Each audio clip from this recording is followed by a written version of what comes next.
ഇന്ന് പിറ കണ്ടാൽ പരിശുദ്ധമായ മുഹറം മാസത്തിൻ്റെ ആദ്യ രാവിലേക്ക് നമ്മൾ കടക്കുകയാണ്. മുഹറം ആദ്യ രാവിൽ ചെയ്യേണ്ടതും ചൊല്ലേണ്ടതുമായ ഒരുപാട് കാര്യങ്ങൾ നമ്മൾ പഠിച്ചിട്ടുണ്ട്.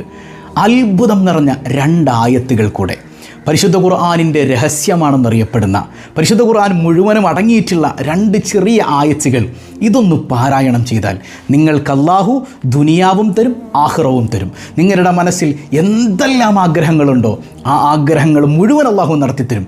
ഒരു പുതുവർഷം അടിപൊളിയാക്കി തരും. മുഴുവനായി കാണുക, ഉത്തരം കമൻറ്റ് ചെയ്യുക, നാമുമായി ബന്ധപ്പെട്ട എല്ലാവരിലേക്കും ഷെയർ ചെയ്ത് കൊടുക്കുക. അല്ലാഹു റബ്ബുൽ ആലമീൻ അവൻ്റെ യഥാർത്ഥ മുത്തഖീങ്ങളിൽ നാം ഏവരെയും ഉൾപ്പെടുത്തി അനുഗ്രഹിക്കുമാറാകട്ടെ. അസ്സലാമു അലൈക്കും വറഹ്മത്തുള്ളാഹി വബറകാതുഹു. എന്തൊക്കെയുണ്ട് എല്ലാവരുടെയും വിശേഷം?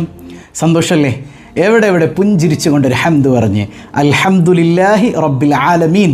ഇത് ഒരുപക്ഷെ ഇക്കൊല്ലത്തെ അവസാനത്തെ സ്വബാഹുൽ ഖൈർ ആയിരിക്കും. ഇന്നത്തെ രാത്രി പിറ കാണുകയാണെങ്കിൽ നാളത്തെ, അതായത് അടുത്ത വർഷത്തെ ആദ്യത്തെ സ്വബാഹുൽ ഖൈർ നാളെ ആയിരിക്കും അല്ലേ? ഏതായാലും അല്ലാഹു റബ്ബുൽ ആലമീൻ ഈ കൊല്ലം അനുകൂലമാക്കാനും വരാനിരിക്കുന്നൊരു പുതുവർഷം അടിപൊളിയാക്കാനും 2 ആയത്തുകൾ നമുക്കൊന്ന് പഠിച്ചാലോ? ഇത് സിറുൽ ഖുർആനാണ്, ഖുർആനിൻ്റെ രഹസ്യമാണത്. ഖുർആൻ മുഴുവനും ഈ 2 ആയത്തിൽ അടങ്ങിയിട്ടുണ്ട് എന്ന് മഹത്തുക്കൾ പറഞ്ഞിട്ടുണ്ട്. അത്ര അത്ഭുതം നിറഞ്ഞ 2 ആയത്തുകൾ, ചെറിയ ആയത്തുകളാണ്. ഈ ആയത്ത് എങ്ങനെ ഓതണം, എപ്പോൾ ഓതണം, അതിൻ്റെ മഹത്വങ്ങൾ എന്താണ്, അതിൻ്റെ അർത്ഥം എന്താണ്, ആശയം എന്താണെന്നൊക്കെ നമുക്ക് പഠിക്കണം. ആയത്തുകൾ ഏതാണെന്നും നമുക്ക് പഠിക്കണം. അത് അവസാന ഭാഗത്തേക്ക് വെക്കാം. ഏതായാലും മനസ്സറിഞ്ഞൊരിക്കൽ കൂടി ഒരു ഹംദ് പറഞ്ഞ് അൽഹംദുലില്ലാഹി റബ്ബിൽ ആലമീൻ. ഈ ഒരു ഹംദിൻ്റെ ബറക്കത്ത് കൊണ്ട് അല്ലാഹു റബ്ബുൽ ആലമീൻ അനുകൂലമായൊരു പുതുവർഷവും കഴിഞ്ഞു പോകുന്ന ഒരു വർഷം അതും അല്ലാഹു നമുക്ക് അനുകൂലമാക്കി തരട്ടെ. പോസിറ്റീവ് വൈബ് നിറഞ്ഞ ഒരു പുതുവർഷം അല്ലാഹു സമ്മാനിക്കുമാറാകട്ടെ. ഏതായാലും ആ ആയത്തുകൾ ഏതാണെന്ന് പറയണതിന് മുമ്പ് നമുക്കതിൻ്റെ മഹത്വങ്ങളൊന്ന് പഠിച്ചാലോ അല്ലേ? ഏതൊരു കാര്യവും നമുക്ക് കൂടുതൽ ഈമാനോടുകൂടെ ചെയ്യാൻ പറ്റണത് എപ്പോഴാണ്? അതിൻ്റെ മഹത്വങ്ങൾ മനസ്സിലാക്കുമ്പോഴാണ് അല്ലേ? അപ്പോൾ ആ മഹത്വങ്ങൾ, കുറച്ച് മഹത്വങ്ങളെ നമ്മൾ പറയാനുള്ളൂ.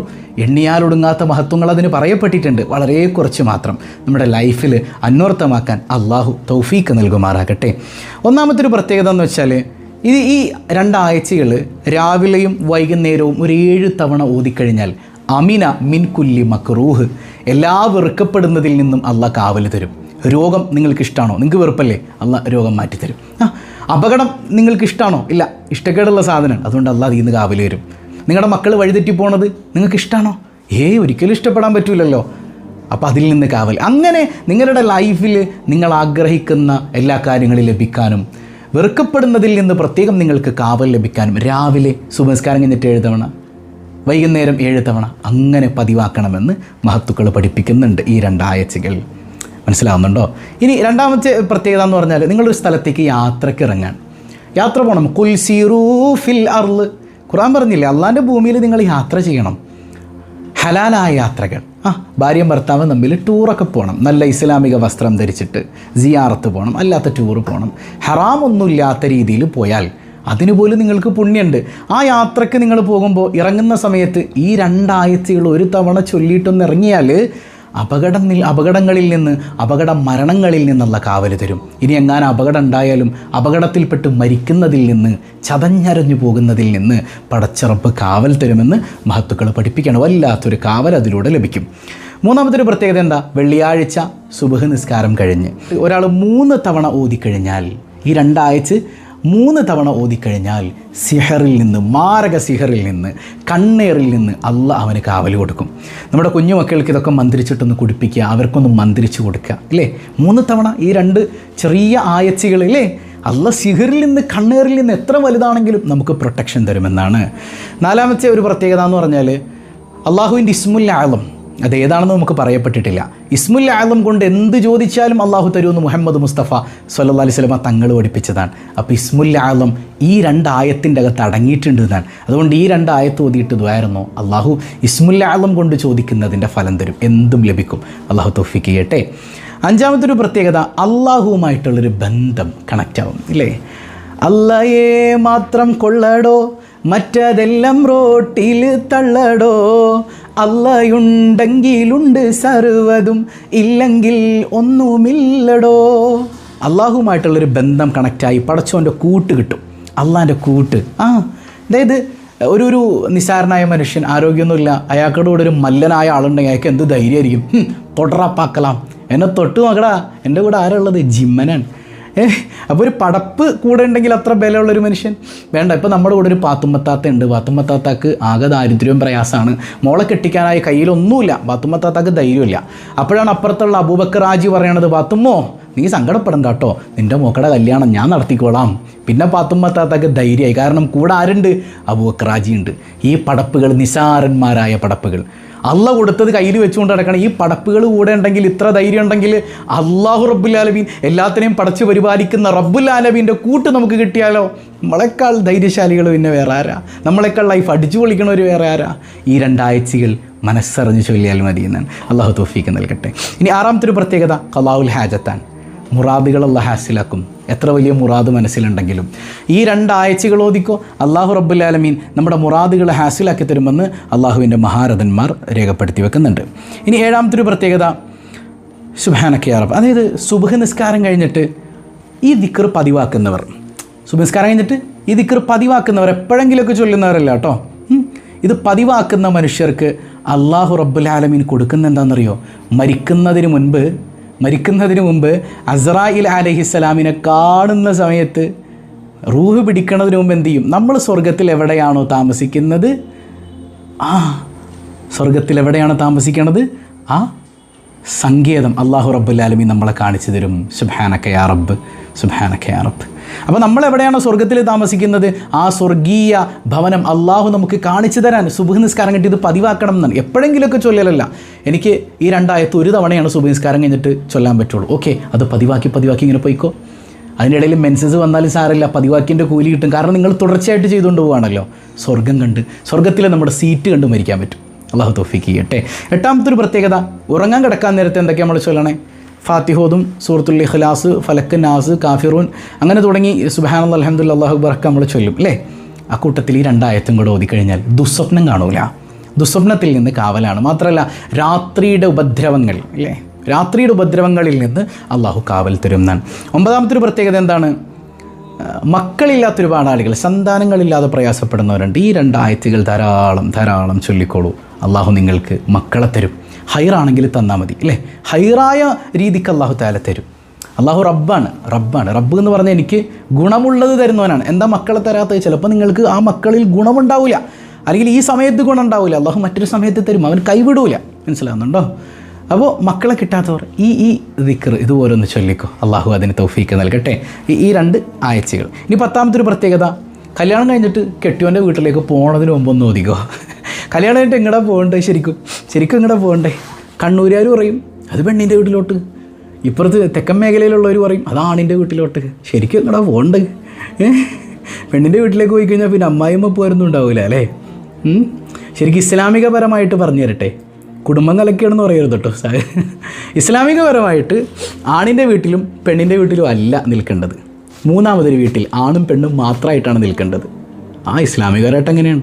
ഹബീബ് സല്ലല്ലാഹു അലൈഹി വസല്ലം തങ്ങളുടെ പെൺമക്കളെ കെട്ടിച്ചു കൊടുത്തത് ഇപ്പോൾ ഫാത്തിമ ബീവി അലിയാരുടെ വീട്ടിലേക്കോ അല്ലെങ്കിൽ മുത്തുനബിയുടെ വീട്ടിലേക്കോ അല്ല അലിയും ഫാത്തിമയും വന്നത്. അവർക്ക് 3ാമതൊരു സർക്കിൾ ഉണ്ടാക്കിയിട്ടാണ് അവിടെ കെട്ടിച്ചു കൊടുത്തത്. ഇനിയിപ്പോൾ അങ്ങനെ ഒരു സർക്കിൾ ഇല്ലെങ്കിൽ, ഇപ്പം നമ്മുടെ കേരളീയ സാഹചര്യത്തിൽ നമ്മൾ എവിടെയാണ് താമസിക്കുന്നത് അവിടെ നിന്നുകൊണ്ട് ഭാര്യയുടെയും ഭർത്താവിൻ്റെയും ഉമ്മ അല്ലെങ്കിൽ വാപ്പ എൻ്റെ സ്വന്തം ഉമ്മയാണെന്നുള്ള ബോധ്യം 2 പേരും ഉണ്ടായി ജീവിച്ചു നോക്കിയ ജീവിതം മനോഹരമാണ് അല്ലേ? അതിന് ശരി പഠിച്ചു വെച്ചോ ഈ 2 ആഴ്ചകൾ. കല്യാണം കഴിഞ്ഞിട്ട് ഭർത്തൃ വീട്ടിലേക്ക് പോണതിന് മുമ്പ് ഇതൊന്ന് ഓതിയിട്ട് കയറി ചെന്നാൽ ആ വീട്ടിൽ പിന്നെ സമാധാനം ഉണ്ടാവും. അമ്മായിമ്മ പൂരെടുക്കാനൊന്നും വരില്ല. ഒരു മഹബത്ത് കുടുംബക്കാർക്കിടയിലുണ്ടാവും. മാത്രമല്ല ആ കണ്ണേറൊക്കെ അങ്ങ് തട്ടിപ്പോയിക്കോളും. കല്യാണപ്പെണ്ണിന് അത്യാവശ്യം നല്ല കണ്ണീർ കിട്ടും അല്ലേ? കല്യാണപ്പെണ്ണെന്ന് പറയുമ്പോഴത്തേക്കും ഈ പുട്ടിയൊക്കെ ഇട്ട് നാട്ടുകാരുടെ മുമ്പിൽ എല്ലാ ഷോയും കാണിച്ച് ഇപ്പോൾ ഒരു കറക്കമൊക്കെ ഉണ്ടല്ലോ, ഇങ്ങനെ ഒന്ന് കറങ്ങണം. കെട്ടിയും കൈ ഇങ്ങനെ പിടിക്കുക, പെണ്ണിങ്ങനെ അടി കിടന്ന് കറങ്ങുക. അതല്ല എന്നിട്ട് എന്താണ് പഠിച്ചോനെ ഞാൻ പറയണില്ല, ഒരു വേദിയിൽ ഇരുന്നിട്ട് എനിക്ക് ഇറങ്ങിപ്പോരേണ്ടി വന്നൊരു സംഗതി ഉണ്ട്. എന്നെ പ്രസംഗിക്കാൻ വിളിച്ചതാണ്. അതും ഈ അടുത്ത് തന്നെ നടന്നൊരു സംഭവമാണ്. ഞാൻ സ്ഥലം പറയണില്ല. പെണ്ണിങ്ങനെ വരികയാണ്. അതായത് നമ്മൾ നിക്കാഹൊക്കെ നടക്കുന്നതിന് മുമ്പ് പെണ്ണ് വരികയാണ് അവിടെ നിന്ന്. പെണ്ണിങ്ങനെ വന്നു, മറ്റേ 2 മുല്ലപ്പൂ കട്ടിലൊക്കെ വെച്ചിട്ട് അവിടെ പെട്ടെന്നൊരു പാട്ട്, നീ എൻ്റെ മുഹബത്തിന് സുൽത്താനല്ലേ അല്ലേ, നിങ്ങളുടെ നീ എൻ്റെ മുഹബത്തിന് സുൽത്താനല്ലേ. ഞാൻ പതിയെ ഇതിൽ കൂടെ ഇറങ്ങി ഇങ്ങോട്ട് പോന്നു. അപ്പോൾ ഈ സംഗതിയും അഴിഞ്ഞാട്ടമൊക്കെ കണ്ടിട്ട് ആ ജീവിതത്തിൽ ഒരു ബർക്കത്തും ഉണ്ടാവില്ല കേട്ടോ മക്കളെ, ഒരു ബർക്കത്തും പ്രതീക്ഷിക്കേണ്ട. ആദ്യം ഹണിമൂണൊക്കെ അടിപൊളിയായിരിക്കും, സ്ട്രഗ്ലിംഗ് പീരീഡിൽ വരുമ്പോഴേക്കും ജീവിതം അടപടലം തകരും. കാരണം അള്ളാഹ് സമാധാനം തരൂല. അവൻ്റെ ഹബീബിൻ്റെ സുന്നത്തിനെയാണ് ആ നാണം കെടുത്തിയത്. അള്ളാഹു ബോധം തരുമാറാകട്ടെ. അപ്പോൾ കണ്ണേറിൽ നിന്നൊക്കെ കാവലാണ്. എല്ലാ കുരുത്തക്കേടും കാണിച്ചു വെച്ചിട്ട് ഈ 2 ആയത്ത് ഓതിയിട്ടൊരു കാര്യമില്ല. അതും കൂടെ ഞാൻ പറഞ്ഞേക്കാം. 11-ാമത്തേത് വെള്ളിയാഴ്ച ജുമയ്ക്ക് ശേഷം, അപ്പോൾ ഇനി വരുന്നൊരു വെള്ളിയാഴ്ചയല്ലേ, വെള്ളിയാഴ്ച ജുമയ്ക്ക് ശേഷം സ്ത്രീകളാണെങ്കിൽ ലുഹറിന് ശേഷം ഈ 2 ആയത്ത് പതിവാക്കി കഴിഞ്ഞാൽ അവർക്ക് ദാരിദ്ര്യം ഉണ്ടാവില്ല. കുടുംബത്തിലെ ദാരിദ്ര്യമൊക്കെ അത് മാറ്റിത്തരും. ഇനി 11-ാമത്തേത് ഭക്ഷണത്തിന് ശേഷം, ഭക്ഷണം കഴിച്ചതിന് ശേഷം ഓതിക്കഴിഞ്ഞാൽ ആ ഫുഡിൽ നിന്നുള്ള ഉപദ്രവങ്ങളിൽ നിന്ന്, പോയിസണിൽ നിന്ന് അള്ളാഹു കാവൽ തരും എന്നാണ്. ഇനി 13-ാമത്തെ ഒരു പ്രത്യേകത, ഗർഭിണികൾ ഈ 2 ആഴ്ചകൾ പതിവാക്കിയാൽ സുഖപ്രസവത്തിന് അത് കാരണമാകുമെന്നാണ്. ഒരു 16 ആഴ്ച കഴിയുമ്പോഴത്തേക്കും കുഞ്ഞിന് കേൾവി ശക്തി കിട്ടി തുടങ്ങും. പിന്നെ വ്ളോഗുകളും ഹറാമായ സംഗതികളൊക്കെ നിങ്ങൾ കേൾക്കുന്നത് കുഞ്ഞും കേൾക്കുന്നുണ്ട്. ആ കുട്ടി പിന്നെ സ്വാലിഹാകണേ എന്ന് കരഞ്ഞിട്ട് വല്ല കാര്യമുണ്ടോ? ഒരു കാര്യമില്ല. അപ്പോൾ എന്ത് ചെയ്യണം? ഗർഭിണികളായിരിക്കുമ്പോൾ നല്ലത് കേൾക്കുക, ഇല്ലേ? ബിസ്മിയും ഹംദും സലാത്തും നൽസലാമും മുന്നേ ബിള്ളിന ഫീസത്ത് മാല ഞാൻ തുടങ്ങിയിടുന്നേ. മുഷ്ഫിഉൻ മുഫല്ലലുൻ മുഖദ്ദമുൻ നൂറുല്ലാഹ് മൂസിലുൻ മുഹൈമിനുൻ മുബല്ലിഗുൻ സഅദുല്ലാഹ്. ലാ ഇലാഹ ഇല്ലല്ലാഹു ലാ ഇലാഹ ഇല്ലല്ലാഹ് ലാ ഇലാഹ ഇല്ലല്ലാഹു മുഹമ്മദുർ റസൂലുള്ളാഹ്. ആ നഫീസത്ത് മാലയും മുഹിദ്ദിമാലയും പരിശുദ്ധ ഖുർആൻ്റെ ആയത്തുകളൊക്കെ ഓതി മനോഹരമായിട്ട് ഓതുക, അത് കുഞ്ഞിനെ കേൾപ്പിക്കുക. അല്ലാഹു തൗഫീഖ് ചെയ്യട്ടെ. അപ്പോൾ ഈ 2 ആഴ്ചകൾ പതിവാക്കുന്ന ഗർഭിണികൾക്ക് സുഖപ്രസവം ഉണ്ടാകുന്നതാണ്. 14-ാമത്തേത് സമ്പത്തിൽ സുരക്ഷിതത്വം ഉണ്ടാവും. അപ്പോൾ ഇത് പുതുവർഷം തുടങ്ങല്ലേ, ഇന്നത്തെ രാത്രി അങ്ങ് ഓദിക്കോ. സമ്പത്തിൽ സുരക്ഷിതത്വം, നിങ്ങളുടെ സമ്പത്ത് ആരും തട്ടിക്കൊണ്ടുപോകില്ല, ചതിക്കപ്പെടില്ല. അള്ളാഹു കാവൽ തരട്ടെ. 15-ാമത്തേത് മക്കൾക്ക് ഓർമ്മശക്തി കിട്ടാൻ, ചെറിയ കുട്ടികളൊക്കെയാണ്, അവർക്കിത് പഠിപ്പിച്ചു കൊടുക്കുക പതിവായി ഓതാനായിട്ട്. ഇനി അവർക്ക് ഓതാൻ പറ്റുന്ന പ്രായമായിട്ടില്ലെങ്കിൽ വെള്ളത്തിൽ മന്ത്രിച്ച് അവർക്ക് കുടിക്കാൻ കൊടുക്കുക. നല്ല ഓർമ്മശക്തിയുള്ള കുട്ടികളാവും.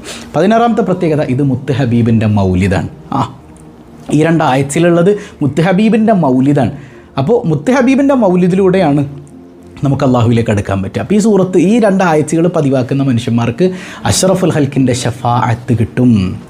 നാളെ മഹ്ശറിൽ യൗമ യഫിറുൽ മർഉ മിൻ അഖീ വ ഉമ്മിഹി വ അബീ വ സാഹിബതിഹി വ ബനീ. സ്വന്തം ഉമ്മ പോലും തിരിഞ്ഞു നോക്കാത്ത മഹ്ശറിൽ, ആരാരും തുണയില്ലാത്ത മഹ്ശറിൽ ഹബീബായ സയ്യിദുനാ റസൂലുള്ളാഹ് സ്വല്ലല്ലാഹു അലൈഹി വസല്ലമ തങ്ങൾ നമ്മുടെ കൈ പിടിക്കും. ഈ 2 ആയത്ത് ഓതിയാൽ. അല്ലാഹു തൗഫീഖ് ചെയ്യട്ടെ. 17-ാമത്തെ പ്രത്യേകത, അടുക്കളയിൽ ഈ 2 ആയത്ത് പതിവാക്കുന്നവർക്ക് അടുക്കളയിൽ വല്ലാത്തൊരു ബറക്കത്ത്. എന്നാണ് ഈ ഭണ്ഡാരം പിടിച്ച പണിയൊക്കെ തീരണത് എന്നുള്ള സംഗതിയൊക്കെ മാറി ഒരു സംതൃപ്തി, ഒരു ബറക്കത്ത് അവിടെ കിട്ടും എന്നാണ്. അല്ലാഹു തൗഫീഖ് ചെയ്യട്ടെ. ഇനി 18-ാമത്തെ ഒരു പ്രത്യേകത എന്ന് പറയുന്നത്, ഇത് പതിവായി ഓതുന്നതിലൂടെ പെട്ടെന്നുള്ള മരണങ്ങളിൽ നിന്നുള്ള കാക്കും. അപ്പോൾ ഒരു കൊല്ലം നമുക്ക് ആയുസ് കിട്ടാനും ദാരിദ്ര്യത്തിൽ നിന്ന് കാവൽ കിട്ടാനും ഒക്കെ ഇന്നത്തെ രാത്രി മനസ്സറിഞ്ഞ് തോന്നണം. അപകടങ്ങളിൽ നിന്ന്, പെടുന്നതിനുള്ള മരണങ്ങളിൽ നിന്ന്, അറ്റാക്ക് വന്ന് മരിക്കുന്നതിൽ നിന്നൊക്കെ അള്ളാഹു കാവൽ തരുമെന്ന് മഹത്തുക്കൾ പഠിപ്പിക്കുന്നുണ്ട്. ഏതാണ് ഈ 2 ആയത്തുകൾ? നമുക്കെല്ലാവർക്കും പരിചിതമാണ്. സൂറത്ത് തൗബയിലെ അവസാനത്തെ 2 ആയത്ത്. തൗബ സൂറത്തായതുകൊണ്ട് തന്നെ നമ്മൾ പറഞ്ഞു അതിൽ ബിസ്മില്ല അഊദ് ഓതിയിട്ട് ഈ 2 ആയത്തുകൾ ഓതിയാൽ മതിയാവുന്നതാണ്, ഇല്ലേ? ഏതാണ് ആ ആയത്തുകൾ? നമുക്ക് നോക്കാമല്ലോ. ബിസ്മില്ലാഹിർ റഹ്മാനിർ റഹീം എന്ന് പറയാൻ പാടില്ല. ഓക്കെ, കാരണം സൂറത്ത് തൗബയാണ്. തൗബയിൽ യുദ്ധം ഇതിവൃത്തമായി വരുന്നത് കൊണ്ട് തന്നെ അവിടെ റഹ്മാൻ റഹീം എന്ന പദം അത് ഉപയോഗിക്കുന്നതിനോട് അള്ളാഹ്ക്ക് ഇഷ്ടമല്ല, അല്ലേ? അപ്പോൾ നമുക്ക് അഊദ് ഓതാം. അഊദു ബില്ലാഹി മിനശ് ശൈത്വാനിർ റജീം. ലഖദ് ജാഅകും റസൂലും മിൻ അൻഫുസികും അസീസുൻ അലൈഹി മാ അനിത്തും ഹരീസുൻ അലൈക്കും ബിൽ മുഅ്മിനീന റഊഫുർ റഹീം. فإن تولوا فقل حسبي الله لا إله إلا هو عليه توكلت وهو رب العرش العظيم. لقد جاءكم رسول من أنفسكم. നിങ്ങളുടെ ഹൃദയത്തിൽ നിന്നൊരു നബി, നിങ്ങളിൽപ്പെട്ടൊരു നബി. നിങ്ങൾ മനുഷ്യനാണ്. പുത്തനവാദികൾ പറയണത് പോലെ സാധാരണ മനുഷ്യനാണോ? അല്ലല്ല, അവിടെ നിന്ന് അസാധാരണ മനുഷ്യനാണ്. നിങ്ങളുടെ ഹൃദയത്തിൽ നിന്നുള്ള നബിയാണ്. അസീസുൻ അലൈഹി മാ അനിത്തും ഹരീസുൻ അലൈക്കും ബിൽ മുഅ്മിനീന റഊഫുർ റഹീം. നിങ്ങളോട് അങ്ങേയറ്റം കാരുണ്യമുള്ള, നിങ്ങളോട് കാരുണ്യമുള്ള, അല്ലേ? നിങ്ങളുടെ വിഷയത്തിൽ ഒരുപാട് ഇഷ്ടങ്ങളുള്ള, നിങ്ങൾ ഒരുപാട് സ്നേഹിക്കുന്ന കാരുണ്യത്തിൻ്റെ നേതാവാണ് മുഹമ്മദുർ റസൂലുള്ളാഹി സ്വല്ലല്ലാഹി അലൈഹി വസല്ലം. എന്നിട്ടും നബിയെ അങ്ങയോമാർ മനസ്സിലാക്കണമെങ്കിൽ ഫഇൻ തവല്ലൗ ഫഖുൽ ഹസ്ബി അല്ലാഹ്, അങ്ങ് പറഞ്ഞോ എനിക്കല്ലാഹ് മതി, എനിക്കല്ലാഹ് മതി, ഞാൻ അവനിലേക്ക് ബരയേൽപ്പിക്കുകയാണെന്ന് പറഞ്ഞു നബി എന്നാണ്. അപ്പോൾ ഇതിൽ തവക്കുലിൻ്റെ ഒരു വാക്കുണ്ട്. എൻ്റെ എല്ലാ കാര്യങ്ങളും ഈ പുതുവർഷം ഞാൻ അള്ളാഹുവിലേക്ക് ഏൽപ്പിക്കുന്നു എന്നുള്ള ബോധ്യത്തിൽ ഈ 2 ആയത്ത് ഓതുന്നവരെ ഒരു 3 തവണ, ഏറ്റവും ചുരുങ്ങിയത് എല്ലാ രാത്രികളിൽ ഒരു 3 തവണ എങ്കിലും ഓതാൻ പറ്റിയാൽ ലൈഫ് കളറായി.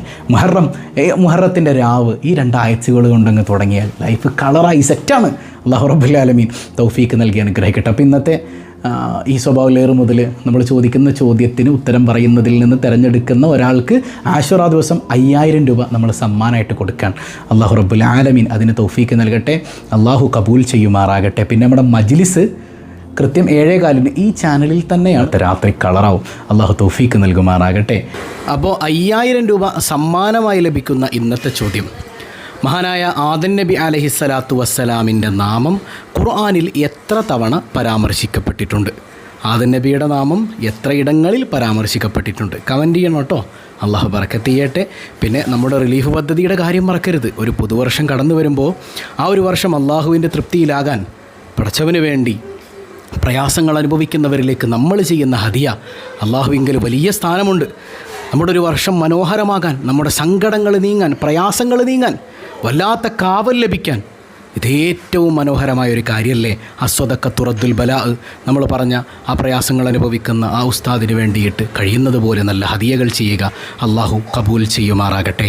പതിവായി ചൊല്ലുന്ന ദിക്ർ സുബ്ഹാനല്ലാഹി വബിഹംദിഹി عدد خلقه ورضا نفسه وزنة عرشه ومداد كلماته سبحان الله وبحمده عدد خلقه ورضا نفسه وزنة عرشه ومداد كلماته سبحان الله وبحمده عدد خلقه ورضا نفسه وزنة عرشه ومداد كلماته. അൽഹംദുലില്ലാഹി റബ്ബിൽ ആലമീൻ. അല്ലാഹുമ്മ സ്വല്ലി അലാ സയ്യിദിന മുഹമ്മദിൻ വഅലാ ആലി സയ്യിദിന മുഹമ്മദ്. അർഹമുർ-റഹീമായ റബ്ബേ, ഈ സദസ്സ് സ്വീകരിക്കണേ അല്ലാഹ്. പറഞ്ഞതെല്ലാം അന്വർത്ഥമാക്കാൻ തൗഫീക്ക് നൽകണേ അല്ലാഹ്. വരുന്നൊരു പുതുവർഷം ഞങ്ങൾക്ക് അനുകൂലമാക്കണേ അല്ലാഹ്. ഈ വർഷം കഴിഞ്ഞു പോകുമ്പോൾ അനുകൂലമായ നിലക്ക് സ്വീകരിക്കണേ അല്ലാഹ്. പാപങ്ങൾ പൊറുക്കണേ അല്ലാഹ്. കുടുംബങ്ങളിൽ സമാധാനം തരണേ അല്ലാഹ്. അസുഖബാധിതർക്ക് സൗഖ്യം നൽകണേ അല്ലാഹ്. സന്താനങ്ങളെ, ഇണകളെ നന്നാക്കണേ അല്ലാഹ്. കടബാധ്യതകൾ ഏറ്റെടുക്കണേ അല്ലാഹ്. തൊഴിലുകളിൽ ബറക്കത്ത് ചെയ്യണേ അല്ലാഹ്. എല്ലാ പൈശാചികതകളിൽ നിന്നും കാവലേകണേ അല്ലാഹ്. ഒരുപാട് പ്രായം ചെന്ന ഉമ്മമാർ, ഉപ്പമാർ പലരും ഈ സദസ്സിലുണ്ട്. എല്ലാവർക്കും ആഫിയത്തുള്ള ദീർഘായുസ് തരണേ അല്ലാഹ്. മരിച്ചുപോയവർക്ക് മഗ്ഫിറത്ത് നൽകണേ അല്ലാഹ്. ഞങ്ങളെ നീ പെട്ടെന്ന് വിളിക്കല്ലേ അല്ലാഹ്. മദീന കാണാതെ മരിപ്പിക്കല്ലേ അല്ലാഹ്. ഞങ്ങളെയും ഞങ്ങളിൽ നിന്ന് വിട പറഞ്ഞവരെയും അഷ്റഫുൽ ഖൽഖായ റസൂലുള്ളാഹി സ്വല്ലല്ലാഹു അലൈഹി വസല്ലമ തങ്ങളോടൊപ്പം നിൻ്റെ ജന്നാത്തുൻ നഈമിൽ നിൻ്റെ കാരുണ്യം കൊണ്ട് ഒരുമിപ്പിക്കണേ അല്ലാഹ്. ബിഹഖി സ്വല്ലല്ലാഹു അലാ മുഹമ്മദ് സ്വല്ലല്ലാഹു അലൈഹി വസല്ലം സ്വല്ലല്ലാഹു അലാ മുഹമ്മദ് സ്വല്ലല്ലാഹു അലൈഹി വസല്ലം. അല്ലാഹുമ്മ സ്വല്ലി അലാ മുഹമ്മദ് യാ റബ്ബി സ്വല്ലി അലൈഹി വസല്ലം. വസ്സലാമു അലൈക്കും വറഹ്മത്തുള്ളാഹി വബറകാതുഹു.